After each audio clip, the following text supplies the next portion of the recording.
damu ya Yesu, oh rafiki, damu ya Yesu.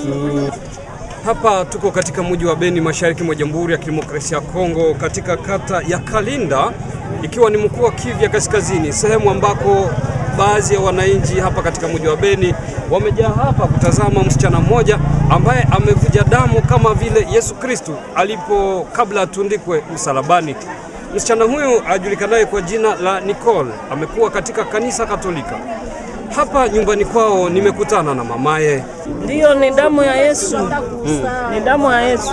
Haiko yake. Unadhani inamaanisha nini? Inamaanisha mateso ya Yesu yenye alipata juu ya msalaba wakati alitukufia.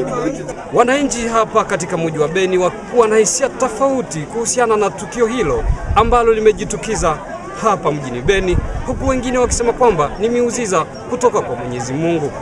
Tunatoka damu kwa sababu dunia imekuwa na mchafuko sana. Ni muujiza kutoka kwa Mwenyezi Mungu. Ni muujiza kutoka kwa Yesu. Kwa nini mnasema ni muujiza? Kwa sababu tunajiona sisi wenyewe.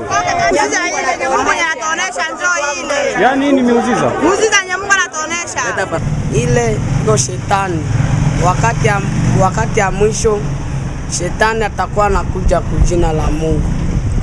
Ifahamike kwamba msichana huyu amevuja damu kwa kichwa, mikono pamoja na miguu, na huku nyumbani kwao hapa tukiwa hivi sasa kukiwa kumejaa watu.